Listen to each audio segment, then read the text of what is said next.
That the other side of Reb Usher's stories is that he gave hope.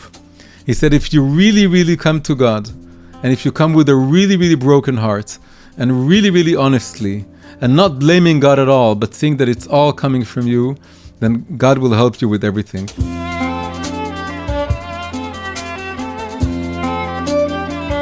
This video was made possible through the kind support of my sponsors over at Patreon. Patreon is a great way to help independent creators like myself produce original content. If you'd like to get more English language videos from me, please consider becoming a supporter via Patreon.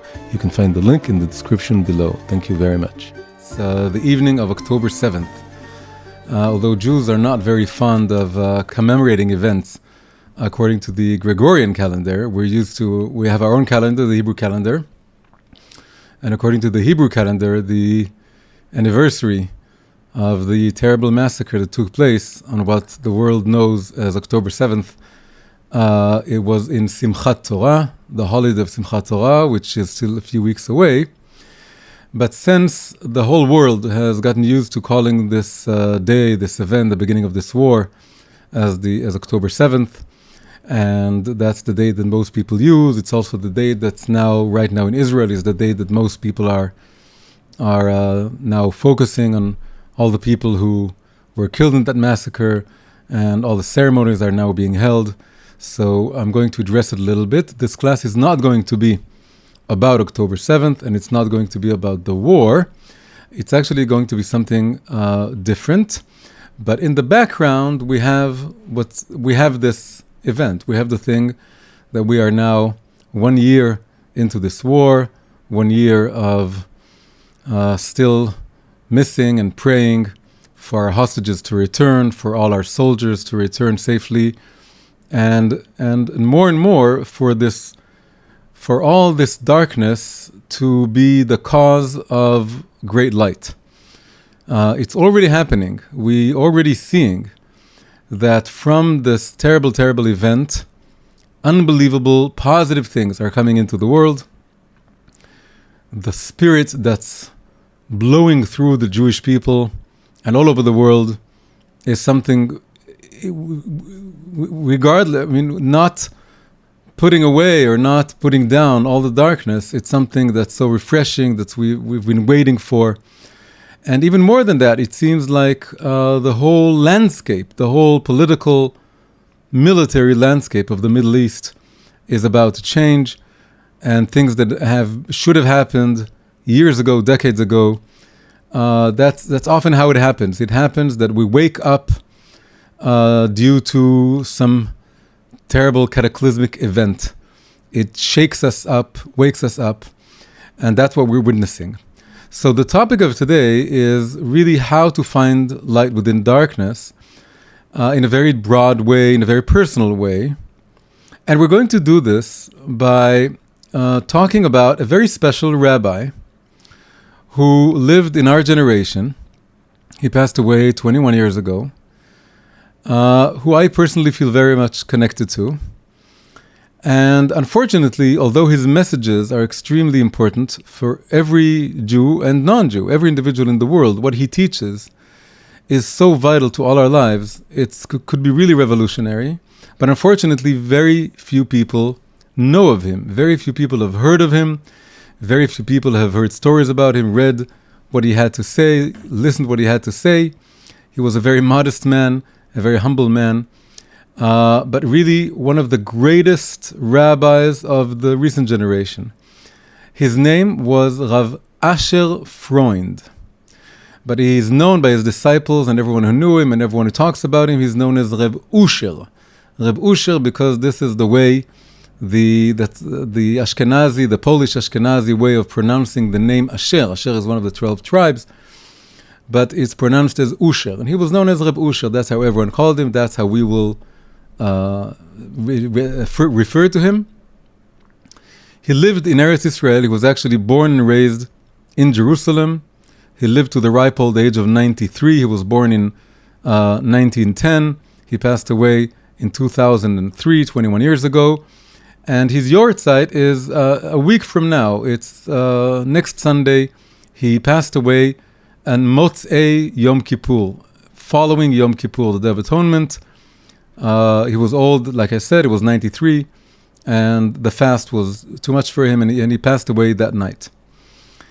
And he was born in Yerushalayim, so he was part of what we call the Yishuv Yashan, the old settlement, or the old inhabitants, those who have been for many generations in Jerusalem before the waves of immigration, the Zionist and other waves of immigration to the land of Israel.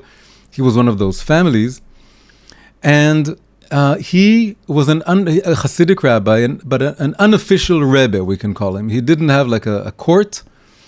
He had disciples, he had followers. They were very loyal to him. They're still around, and they consider him as his rebbe.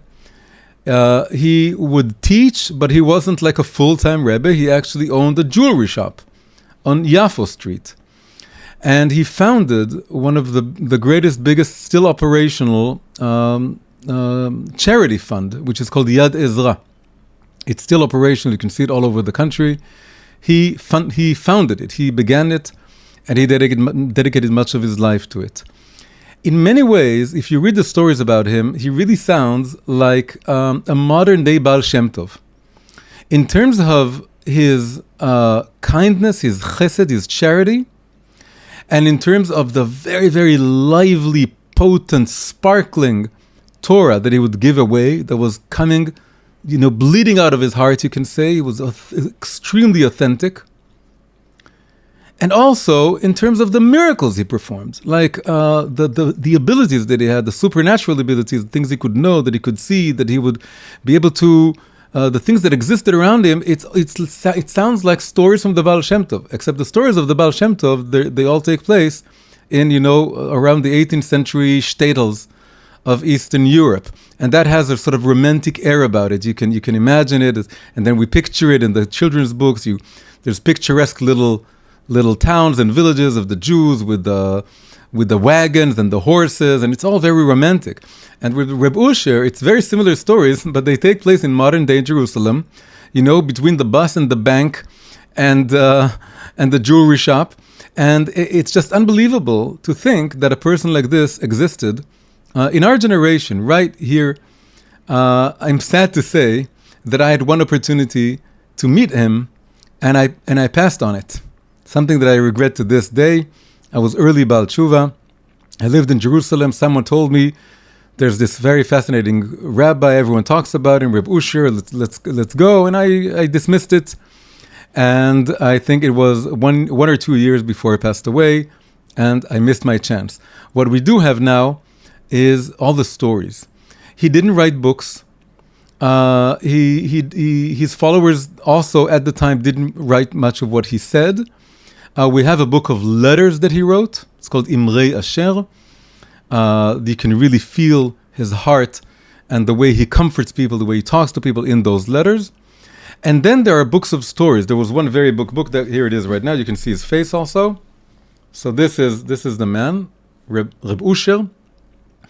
And this is quite a thick book published a few years ago with many stories about him and some ideas that he gave over.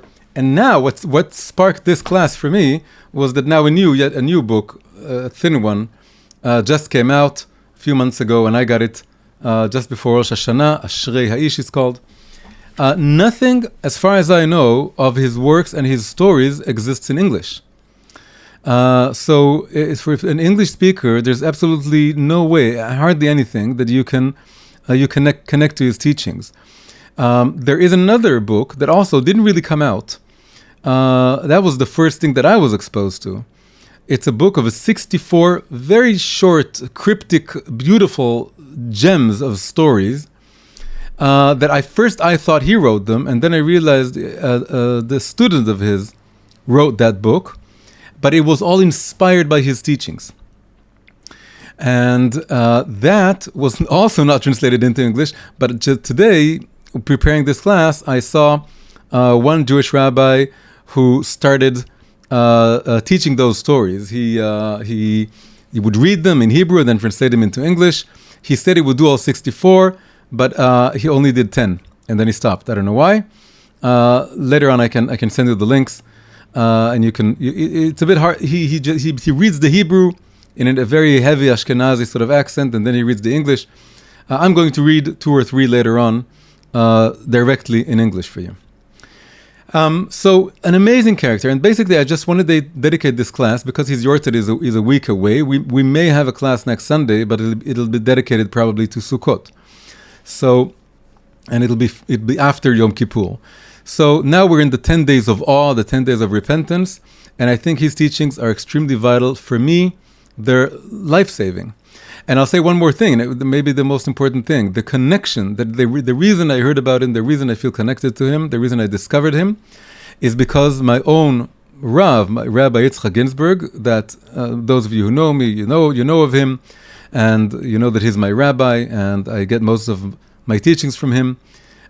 He was very much connected to him. When he was young, he was actually almost like a family member. So he would spend time there, he would be very close to him.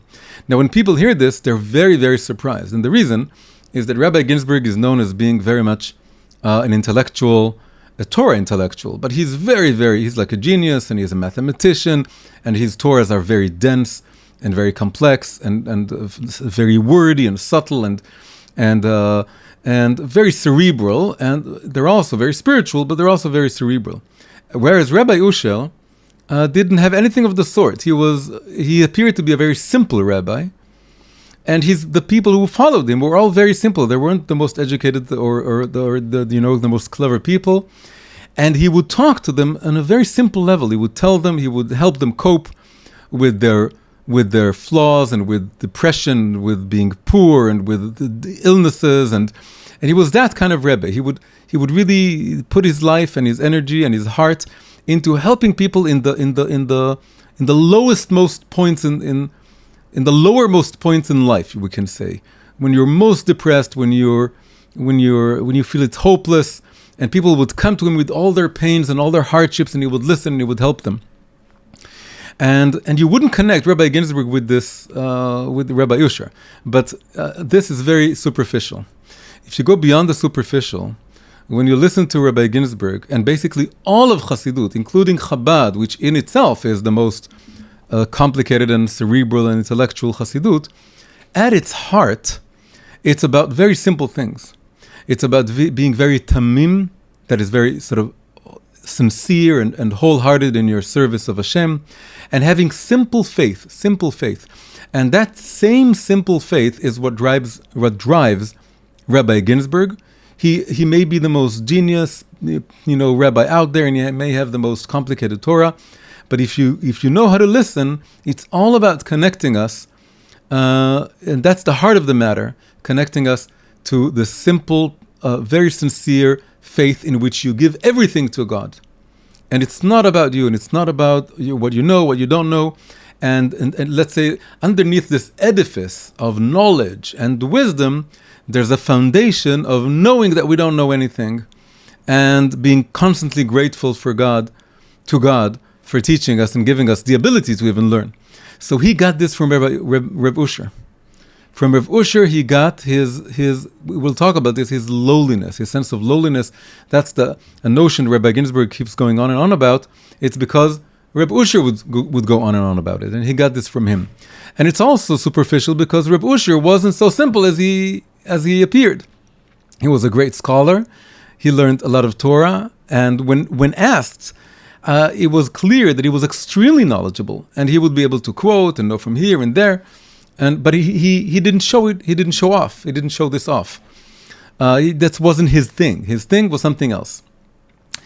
Okay, so going back to just to wrap up this introduction, it's now the evening of October 7th. We want to dedicate this class to all the fallen from that day, from the many days that have passed, hundreds and hundreds of soldiers beyond the 1,200 civilians who were killed in that day, and we want to dedicate this class to the fighters who are right now fighting to save not just the land of Israel, the people of Israel, but really the entire world from a horrible, horrible regime that has spread its tentacles all over the Middle East on its way to the world, and Be'ezrat Hashem, As I said before, amazing things will come out of this war, God willing. And to dedicate it also to the hostages. The hostages, that the triumph will not be complete if they don't return. And we want to use this opportunity to connect to the Jewish tzaddikim, the great righteous Jews, and focusing now on this great rabbi, special Rabbi Usher. Okay, so this was just by way of introduction. And now, so who was this person? Who was this Rabbi Usher, and why do I think everyone should know him and everyone should learn from him? So, like I said, he grew up in Yerushalayim, and his father, interestingly enough, was a well-off man. He owned a bank, and he didn't have a poor childhood, but he did live a poor life. And the reason he lived a poor life, and this was evident from a very early age, was that he took nothing to himself. He kept nothing to himself. And there are stories about him from a very, very early age that he couldn't bear seeing other kids in his cheder, in his study place, who didn't have things. And he would give them their food, and he would ask his mother to prepare more food, and he would come with a whole bunch of bagels. He would have his mother bake all the bagels and come and sort of give them over. He once came home without his shoes and coat. Jerusalem is cold in the winter. He came home without his shoes and coat. Why? He saw someone in the street. He didn't have them. He gave them. Came home with socks, and he made an incredible impression on his family and his surroundings for being constantly seeing other people. The whole charity organization that is set up, the Yad Ezra, he was totally hands-on, buying the vegetables, going over the vegetables. His home was like a storage place. His whole home was filled with crates of vegetables. The people say he would to make way for his bed. He would have to go between the tomatoes and the cucumbers and the onions, and he would sleep in there. It was crazy. The whole thing started when he would go to the marketplace, the Machne Yehuda market in Yerushalayim. At the end of the day, that's when they throw away all the vegetables that they didn't sell. It's the bad vegetables. But if you go over them, you find some that are good, and he would take all those that are still good, and he would take them and give them away, and that ended up being his big charity. So he was a man of chesed. His home was constantly full of people. People would come and pour their hearts out to him, and he would listen, and he would try and comfort them, but not comfort them in a cheap way. He would help them realize that all this darkness and all these difficulties are part and parcel of what their story is all about, that this is what life is all about. Life is going through the darkness and realizing it's part of you, and you are carrying your own flaws with you, and you have to rectify them, and all your challenges are just invitations for you to face the darkness within you and fix them. But it wouldn't be in a reproachful kind of way. It was very clear that he was implementing everything that he said on himself. He would listen, he would care, he would cry, he would be with you. I just heard someone, just now, Rosh Hashanah, I got this book, I read this book throughout the holiday, I was excited by this, and I told someone, and she said, oh, my mother used to go to him, and she would pour her heart out, and she would say all the hard things that are going on, and he would give her a painkiller. He would give her a little akamol, a little painkiller pill. And so it's great. It's funny, but it's not funny. It's amazing. It's like there's nothing, what can we do? Just listening, just being there listening is the real gift. So he needs to give something. He would give her a symbolic little, I'm sure it would also amuse people to get this little, they can buy it in the pharmacy. And he would give them this one thing, which is really a way of saying, I hear you, I'm with you, and now you're not alone. You're not alone. I can give you something symbolic that it's like a placebo. It's just something to encapsulate somehow the fact that I'm with you in your suffering and in your hardship. Now let's a few more details about his life, and then we'll go into some of the teachings and then some more stories, and then finally stories inspired by his teachings. His groups, his disciples he would stay with them much of the time. They would go to him for Shabbat and for Seudah Shlishit and for the fourth Seudah, the one on Motzei Shabbat. And he would prepare the food himself and give them. And they would travel many times to the resting places of tzaddikim, to Tziporin, especially to Meiron. He would go to Meiron, where Rabbi Shimon Bar Yochai is buried all the time. Many stories taking place during those trips or over there. And they would go out to the forest and they would say Tehillim and they would cry. A very visceral kind of rabbi, we can say, right? And they would shout, they would cry, they would be together, and it was all about being very, very true and very real, and realizing that everything good about you, everything good you're doing, it's all coming from God. So this is basically leading me up to basically the two main principles or pillars of his teachings. We can basically say as many teachings, but if you want to boil it all down, you get to two pillars. So the first pillar is a word I said before. It's the word lowliness. The word lowliness in Hebrew is shiflut. The master of shiflut in the Tanakh, in the Bible, is King David. King David was a king, so he was important. He was a soldier. He was a warrior. He had many achievements. But in a very foundational story, when he recaptures the Ark of the Covenant from the Philistines and brings it back to Yerushalayim, he dances with all the simple folk, with the servants and the maidservants. And his wife, Michal, the daughter of the previous king, Saul, she disapproves. She thinks a king shouldn't behave that way. And she rebukes him. And then he tells her, V'nikaloti od mizot, I am even more lowly than all those servants that I'm dancing with. And then he says in Hebrew, Ve'iti shafal be'enai, I was lowly in my own eyes. I don't consider myself better than them. In fact, I consider myself lower than them. I see it as a privilege that I can be their king, not as something that now they need to be below me. I'm below them. I'm serving them in a way. And so this word shiflut was constantly on Rabbi Usher's lips. And basically what he said, and this is sometimes unpleasant for people to hear. People are used to thinking that they're basically okay, but they have some flaws.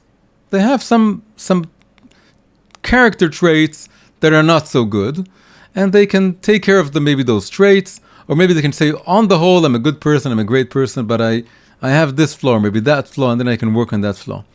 Reb Usher would grind it into people that their flaws are an inherent part of them, that in many ways they are their flaws. They don't have a flaw. They are very deeply flawed. And all of our troubles and all of our sufferings is coming from not accepting this and not realizing this. And trying to, and then because then when we cheat ourselves, we tell ourselves that we are really good people and we deserve a very good life. And then those expectations cause us to be constantly disappointed and annoyed and angry that the world isn't behaving the way we think we deserve to be treated. And he says basically, when you have this self-image that you are essentially good, people today, almost all of coaching and almost all of self-help books are all about telling you that you're amazing and you're wonderful and you're great. And from Rabbi Usher's point of view, that creates the next depression, the next self-hatred, the next bout of darkness in your life. Why? Because you're feeding the idol that is your self-image as a wonderful person. And that idol bears down on you. It doesn't give you any fuel. It doesn't give you any help. It gives you a temporary warmth of thinking, imagining to yourself that you're a wonderful guy, you're a great guy.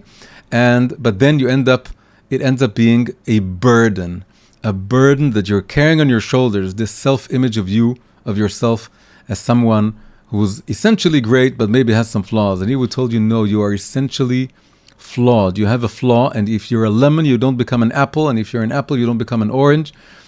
And you have to accept it. And once you start accepting your flaws, your inherent imperfection, your inherent problematic nature, then God's light can start shining through you. And then you'll be able to do good things and achieve good things. And you always have to remember, it's not you, it's God operating through you. Everything good you've ever done was because God helped you.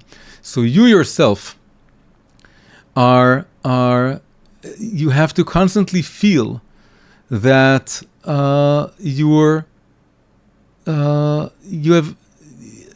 hopeless in a way. People don't like hearing this. They much prefer hearing things about themselves that they are flattering.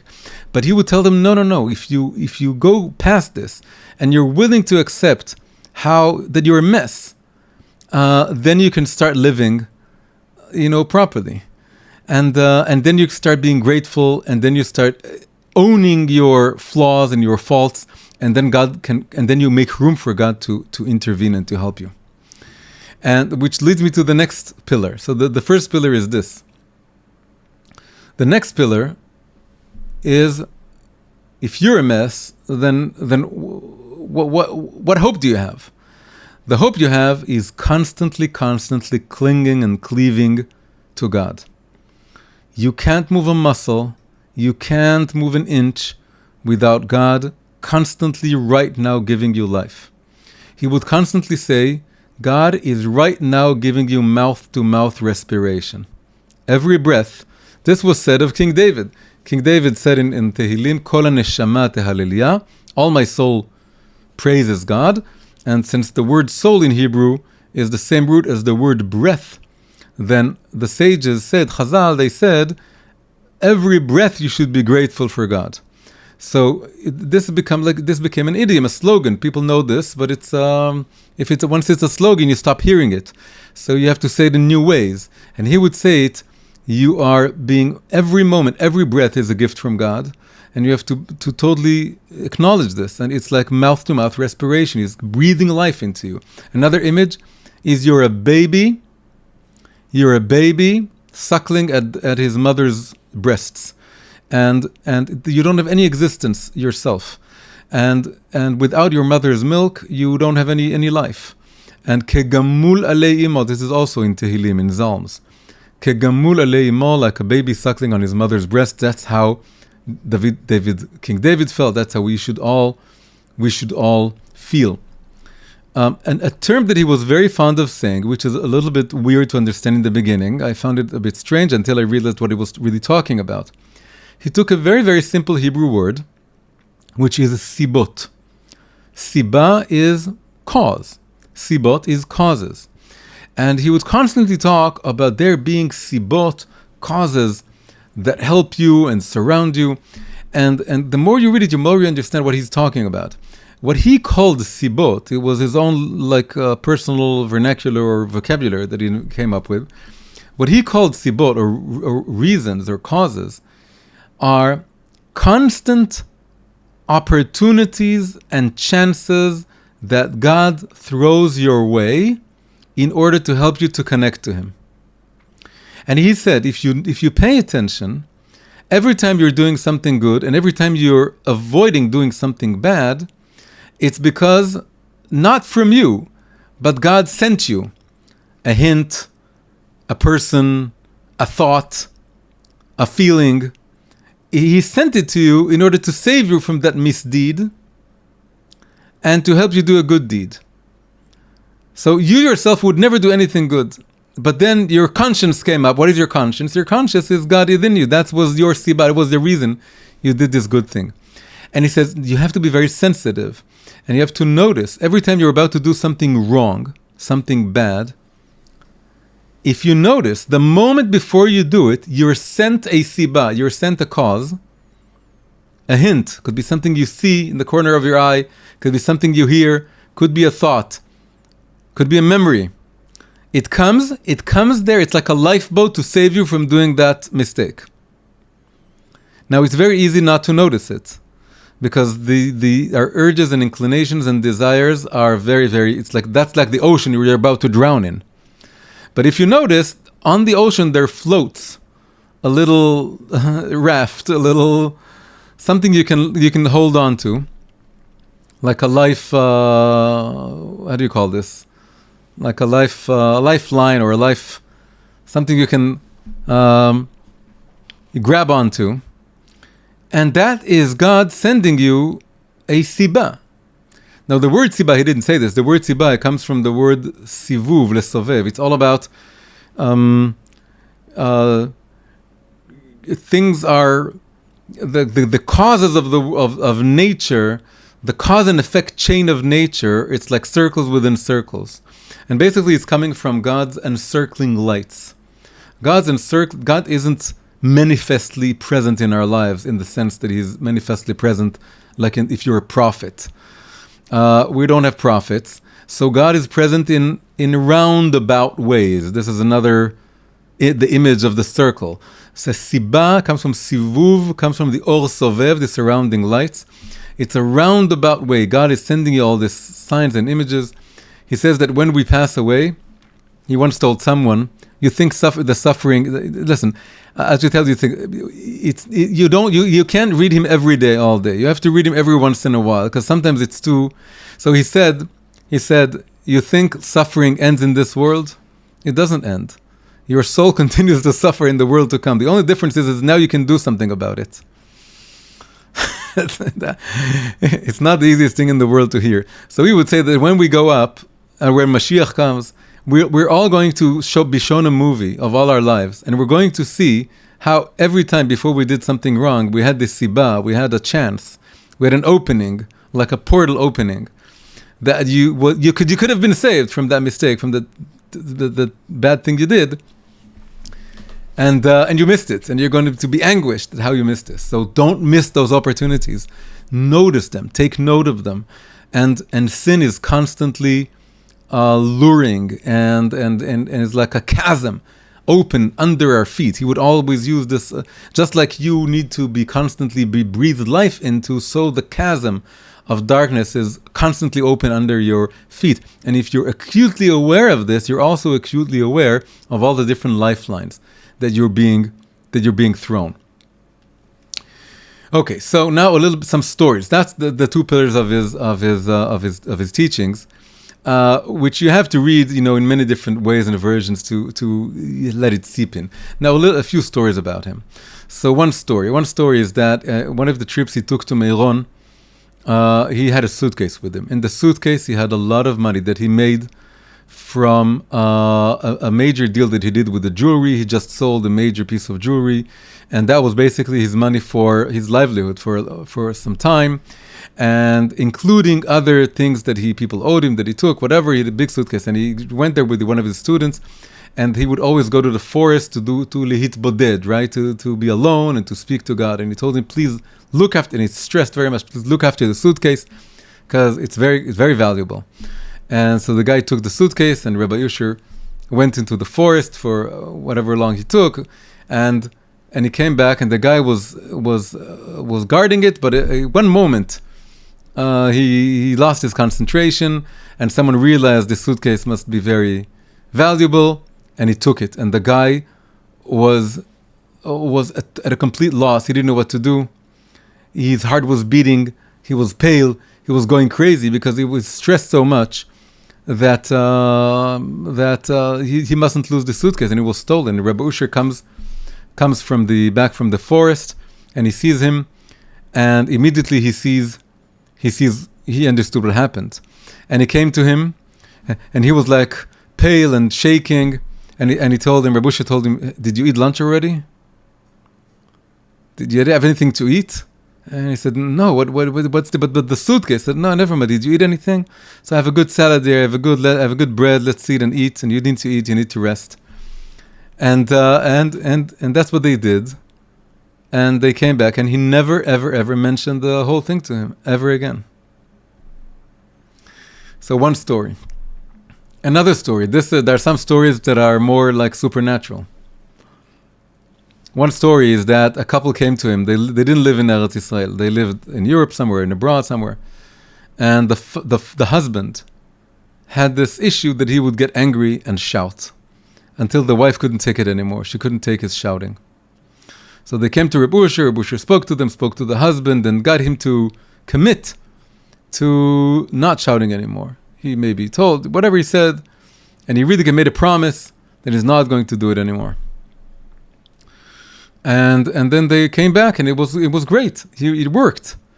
And he was able to stop himself and to realize that he has this nature, and he can't change his nature, has to accept his nature. Once you accept your nature, you can start working with it, and it worked. But a few months later, something happened, something provoked him. He lost his temper again, started shouting. As he was shouting, the phone rings. He picks up the phone. Who is this? It was Rabbi Usher from Eretz Israel. He told him, I told you to stop shouting. You said you promised you would shout anymore. And this happened more than once. There was one guy, he lived in France, and he was angry at his son, and his son was very, disrespectful. He did something very bad, and he was so angry, he locked him up in the attic for a while. And he did it, and he got a phone call. It was Reb User. He said, what are you doing to your son? I can't sleep. I can't sleep with what you're doing to your son, please. People would stay in line to be in to come to meet him. And then all of a sudden, one of his helpers comes out, and he goes to one particular guy, and he says, Reb Usher says your sadness is really disturbing him. He can't concentrate with your sadness. He says, how do you know it was me? He said the Yemenite. He said the Yemenite is sad, and you're the only Yemenite here in the room I can see. So, so unbelievable stories. Another story, a tiny little story. It's their famous story about Reb User. Reb User, this story was told in a Farbrengen, in a meeting, in a gathering to celebrate the Yortzeit, the passing of Reb User.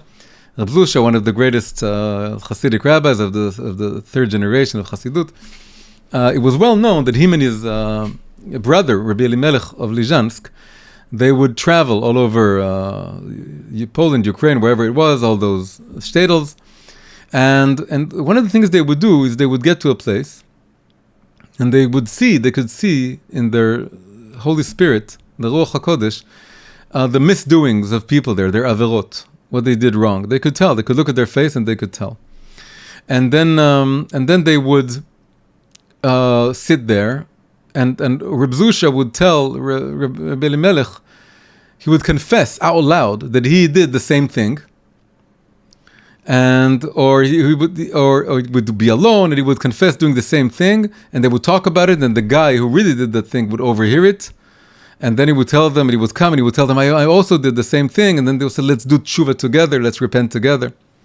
So someone told this story, and Reb User said, but obviously it's unlike Rabbi Zusha to lie or to do such tricks. He didn't do tricks. He would hear someone say, he would see or be able to tell that someone was doing an Avirah, and he would find it within himself that he actually did the same Avirah, even if it was more subtle.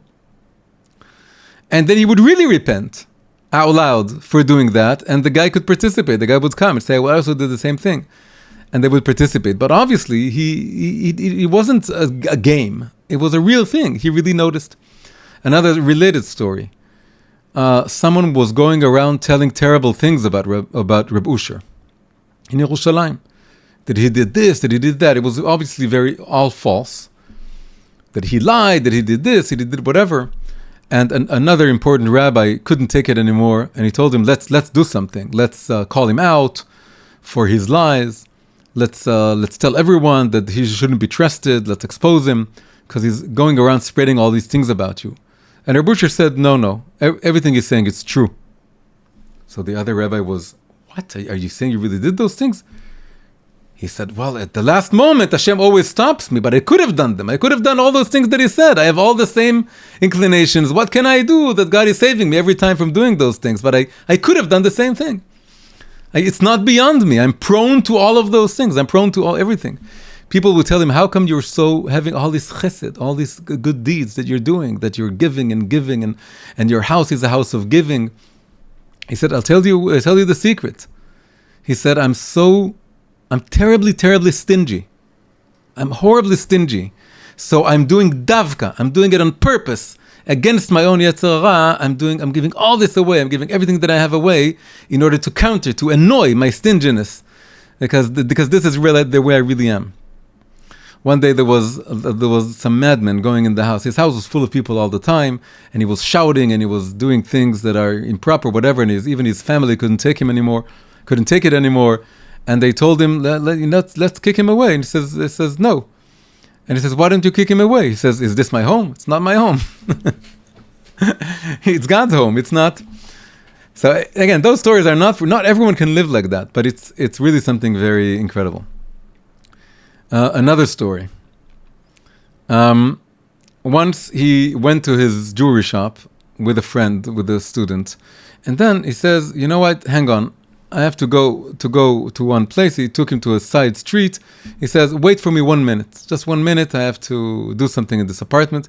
He came in, and he left out. He came out after 4 hours, and the student was very loyal. Reb User told me to stay. I'm staying. And he could hear shouting from the house, horrible shouting, but he heard that the shouting gradually subsided. And then Reb User came out, and the couple that lived there, they walked him to the door, and they continued walking to the jewelry shop. You can tell the jewelry shop wasn't open in regular hours. So the guy asked him, "What happened?" He says, "I'll tell you, this couple has a very hard relationship, and every once in a while I have to help them. As we were walking in the street, I felt that they needed my help. So I came in, and it turns out I came in at a terrible, terrible fight. They were throwing chairs at one another.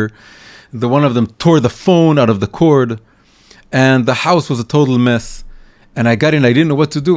I was at a loss myself," said Reb User. "I didn't know what to do. And somehow God helped me. I put them in separate rooms, so that they would calm down. And then I had to clean the whole living room up because I knew that I wouldn't be able to help them at all if the house was in such a mess. Nothing would have come out of it. So I put all the chairs in place and everything in place.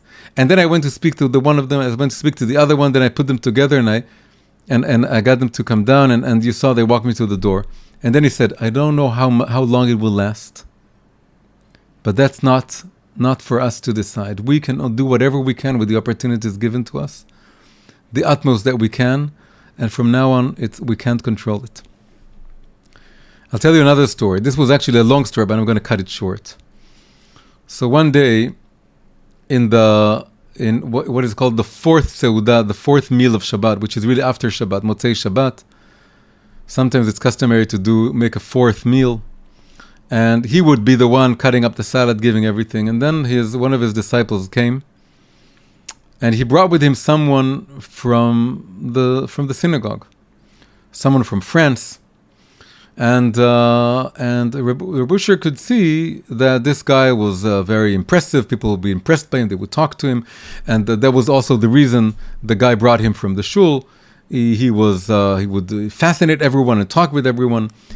And Reb User saw and gave him a look, and then this guy says, "You're the person I was looking for." And Reb User told him, "And did you really, really come? Like, are you really here seriously, or do you want to?" And the meaning was like, "Are you playing around? Are you seriously here?" And he said, "Yeah." And he said, "Okay, please wait for me as I finish making up the meal and giving it to everyone, but don't do anything too foolish." That's what Reb User said to this French person who just came to his home. And then it turns out this guy said that he had supernatural abilities. And everyone in the room, there were many people there also at the synagogue. He did this and that at his home. He would put his hands on the table, and then he would look at the spaces between the fingers, and that would somehow inspire him. And then he would look at a person, and he would be able to know things about this person, how many siblings he has, how many children he has. He would tell. He looked at all the people. He told each one of them how much money exactly he has in his pocket, and it was all true. And Reb User came in, and he was impressing everyone and talking with everyone about this. And Reb User was first silent, and he was talking and making a big show of himself. And everyone said, "No, what Reb User, put it in one word, another word." Finally, he started arguing with him, and he told him, "Everything you're doing, it's no big deal. I can do everything you're doing." And then he started telling him exactly where he's from in France, where he grew up, how it looks like, how his house looks like. And the guy was taken aback. And then he told him, "But what you're doing is completely wrong. And you got this from an impure source." He said, "No, I didn't get it from anywhere. I learned it myself. I just have it." He says, No. You got it from an impure source. You know what I'm talking about. And you should know that your father is very, very displeased and is suffering very much. So then the guy goes silent. And he says, then he tells everyone, my father disappeared in the Holocaust. Nobody knows if he passed away or not. And I'm searching for him. And in fact, one of the reasons I'm here is searching for him. And also, I saw the reason he told in the beginning is that I was looking for you. He saw the face of Reb Usher in front of his face for weeks. He didn't know where he was, and he ended up coming to his place. And also, he's looking for his father, but he doesn't know where his father is. And he asked Reb User, how do you know where my father is? He says, your father is no longer in this world. He passed away in the Holocaust. But neither is he in a resting place, because he's suffering very much from what you're doing. Everything you're doing is just one big show-off. And you should be doing it, and you got it from impure source. And then he makes him confess that he learned this from a particular woman, who was a non-Jewish woman, and it turns out he has an affair with this woman. And it told him that's also the reason you're not getting married. He was nearing 40 or around 40, this guy. And then he starts telling him, you're supposed to marry a Jewish woman from Holland, from the Netherlands. She's very similar to that French woman, but she is your real zivug, your real spouse. And this woman that you're seeing, that from whom you learned everything you're doing, is a horrible person, and she would make her life miserable. And then he took a fork and a spoon, and he showed the fork and the spoon. If you look at their handles, they look absolutely the same. And then they have a little curve, which is like a hill. And if you put them on the table and you're standing on the handles, and that little curve, you can't see standing, if you're an ant standing on the handle, and you look at the little curve, you can't know if it's a fork or a spoon. But if you go up to the curve, then one piece of cutlery leads you to something that's round, and that can give you soup, and that can contain you, and that's your house, and that's the spoon. And the other one is you can't. It's full of holes, and it's sharp, and it stings you, and it's like daggers, and it'll kill you. And it was very long. The whole thing was like 4 hours. They ended up in 2 a.m. Everyone there was fascinated. And he got him to the point that he was totally confused and crying. And he said, you have to accept that you're not seeing the other woman anymore, and you're causing suffering to your Father in heaven, and to yourself, and to that woman in Holland who is waiting for you. She's so patient. She's waiting for her real spouse. And all of this is because of you. And you're using all these powers just for your ego. And when you meet the right woman, you'll be able to convert all those powers for holiness. And you'll be able to see that you can see not just all the little silly details that you're seeing, but you'll be able to see everything. And you'll be able to see your own Father, and you'll have everything because you'll be connected to the holy root. And this guy was crying and confused. And then he said that he accepts it, that he's not going to see that woman anymore. And he's going to start looking for the real woman in Holland and to really do tshuva. And then he left. And then a few weeks later, the guy who's telling this whole story met Reb User, and he says, do you have any idea what happened with this guy in the end? And the Reb User said, he sighed, and he said, you think the Baal Davar is like the Satan or the Yetzer Hara, the other side, the side of temptation and of klipot. He says, you think they're going to give up on someone like him so easily? He came back, and he's still very confused, and we have to continue to daven for him. And it's not in my hands. That's the end of the story. We don't know the end of the story. Not everything has a happy ending. That's a very Reb User thing. Not everything has a happy ending. He shows you that God is giving you the opportunities and the chances and the lifeboat. But if you take it or not, it's up to you. And you can miss your opportunity, and you can cause that suffering. It's not sugar-coated at all, his story is. And that's how this story ends. And nobody knows what happened in the end with this guy. I have this dream of meeting this Dutch woman one day and maybe hearing the story, if it ended up good or bad, and who knows. Anyway, that's another story. Now we're going to, a few more minutes, I'm going to read to you, we'll see how many, 2 or 3 stories that were, like I said, written by a student of his. Apparently was the same guy who used to drive him around. He's as modest as Rabbi Usher. He didn't sign the book. So I have no idea who he is. The book was never published. I first got it. Let's see if I have it. I first got it as a PDF. As a PDF that looks like this. Right? It's just the stories. No front page, no headline. It's 64 short stories. I printed this. And then I saw that it came out in another PDF that was a bit more designed, but again, no credit, just a phone number where you can get it.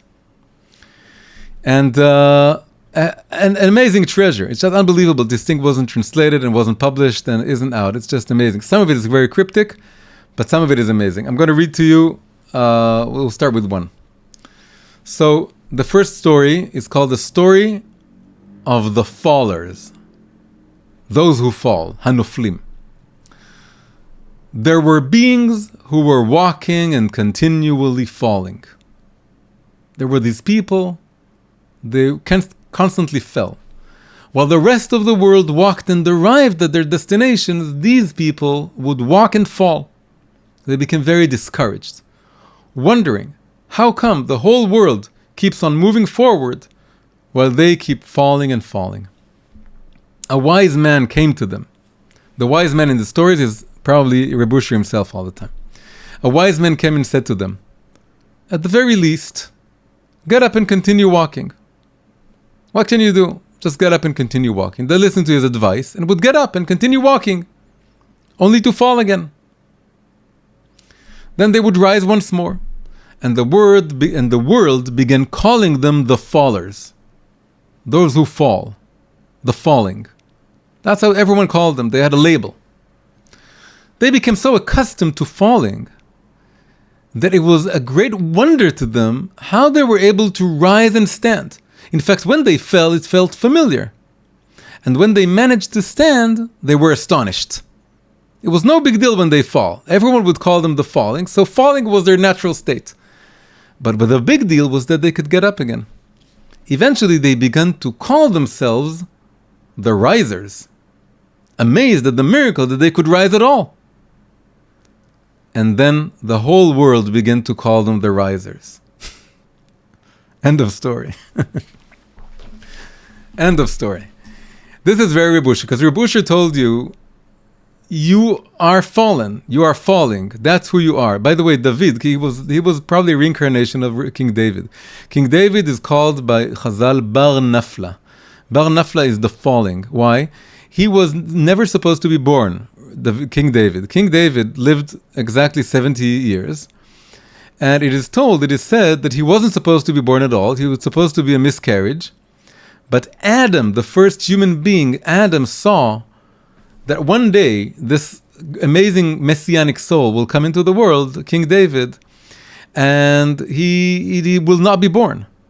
Because he is a falling, he is a faller. He is going to fall. In Hebrew, a miscarriage is called hapala, and the baby, the fetus that falls is called that isn't born, is stillborn. That's called nifil. It's all coming from the word lipol. In fact, the English word to fall comes from the Hebrew word nefilat, nafal. So Adam gave David 70 years of his own life. That's why Adam lived exactly to 930 years. He was supposed to live to a full round 1,000. And he is a 70 shy of 1,000. So he gave those 70 to David. So David is the faller. So we are all like King David, and we're constantly resuscitated by God. And the chiddush, the novelty, the surprising, the astonishing thing is that we rise. So that's one story. Another story. A story of a man who had a stone in his heart, and it weighed heavily upon him. He wanted to cast it away, but didn't know how. He tried various strategies, but none succeeded, and he grew more and more distressed. He sought advice, and people gave him the usual suggestions, but nothing helped. The burden on his heart grew ever heavier, and he wondered what fate had befallen him, that he must carry such a stone in his heart, and how he could possibly throw it away. He went to a wise man and asked how he could rid himself of the stone in his heart. The wise man answered, "Don't throw away the stone, carry it." That's the story. You have to carry the stone. The stone is your livelihood. The stone is your life, and you're not supposed to get rid of it. And it's beautiful because we have a heart of flesh and a heart of stone. And here he's saying that it's one and the same in many ways. Accepting the stoniness of your heart, that's how it can become flesh. Another similar close story, it goes like this. A story of a man whose soul bird had been uprooted. This is a phrase in Hebrew, tzipor hanefesh. Tzipor hanefesh is the bird of your soul. It's the most precious thing for you. Right? October 7th, people lost so much loved ones. And people are walking around with a black hole in their hearts. And this is a man whose soul bird had been uprooted. He wandered in sorrow, saying, "I will put an end to my life, for my death would be better than my life." But then he thought, who knows what will happen to me there, in the afterlife? And he abandoned that path. He said, since everything is from the heavens, and this is what has befallen me, I will throw stones at the heavens. So he threw stones at the sky, and saw that an even greater darkness enveloped him, because it doesn't help being angry at heavens. He said, since my soul bird has been uprooted, what shall I do to revive myself? He stood and said, Master of the universe, isn't everything from you? Even what is happening to me now is from you, and surely it is all for the good. But how will I sustain myself? Perform for me a sign for good, so that I may live. And he was answered from heavens, what you think is that your soul bird has been uprooted. On the contrary, your soul bird has returned to you. The gap, the space, the void, that's your soul bird. That's your real soul bird. And though it is wounded and in pain, make prayers from that. Convert, transform the soul bird, which you thought was the absence of a soul bird. You thought it was taken away. It wasn't. This hole in your heart, that's your soul bird. And that's where your prayers should come from. So he went and prayed much, and what had been bitterer than death became sweeter than honey for him. But the other side of Reb Usher's stories is that he gave hope. He said, if you really, really come to God, and if you come with a really, really broken heart, and really, really honestly, and not blaming God at all, but seeing that it's all coming from you, then God will help you with everything. And by the way, he also helped people. People would come to him with around his neighborhood, in Yerushalayim, people would come for him from every reason, every little thing that happened to them, everything that was wrong, every decision, they came to him, and he helped all of them. And then they asked him, what can we do after you pass away? And he said, you'll come to my resting place and I'll continue to help you. I can tell you, my wife went there very, very often. When we lived in Yerushalayim, she would go there all the time. And whenever she did in Yerushalayim, she goes there again. I'm not such a big person of prayers, but I also go every once in a while. A story of a desert. There was a man who had a difficulty living in a settled place. So he left the inhabited area and distanced himself to the wilderness until he fully entered the wilderness, the desert. He found relief as he wandered the vast desert, seeing all the mountains and expanses before him, and his heart eased within him. He began to feel mysterious longings that grew stronger, though he did not know what they were. He looked up at the sky. He looked up at the sky and saw a black dot moving closer and closer, and he realized it was a stork. It came down near him, and as he walked on his way, the stork hopped alongside him on the ground. Now you should know that the word stork in Hebrew is Chassidah, which is the female of a Chassid. The Chassid is Chassidut, someone who's... This is like his Hassidic neshama, his Hassidic soul, that he could only discover in the desert. He couldn't find the stork in the city where he would live with all the people around him. He had to go all the way to the wilderness, and then it was a little dot, and it came closer and closer, and it became a stork, and it pranced next to him. He would prance next to him as he would walking, but the story isn't over. His heart filled with great love for the bird, and all those hidden longings became enveloped in that love. The stork began to fly and circle around him, rising higher and higher, until it disappeared. Finally, he loved the stork so much, he found what he was looking for, and then it disappeared. He was astonished, but then it returned, and he rejoiced with it as before. Again, it rose and vanished. Then it returned once more. This is called Ratzo Veshov, run and return. It's the run and return of the soul. He felt eternally connected to it. And finally he asked the stork, when you ascend, where do you go? And when you return, why do you return? The stork replied, now it's speaking. When I ascend, I see all the deserts that you still have to cross. And when I return to become closer to you. And he was very glad to have found the stork in the desert. That's the end of the story. The stork is his neshama, that's his soul. And the soul, every once in a while, first it takes time to find it. You have to distance yourself from the city, from the noise, from other people. You have to be alone. And until it starts at a little dot, and it goes bigger, you discover your soul. And once you discover it, all of a sudden, every once in a while, it disappears. Why does it disappear? It goes up, and for you, it's a feeling of darkness, of your soul disappearing. But really, your soul is looking at all the deserts, which are here not that bad places. It's good places. It's higher and higher areas, stretches of life that you still have to discover. Because in the desert, he discovered it.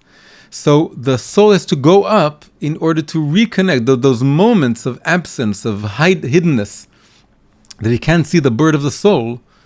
That's where he draws the power to cross the next deserts and what still awaits him. But then when it comes back, it becomes even closer to him. Every time the stork comes back, it's closer to him.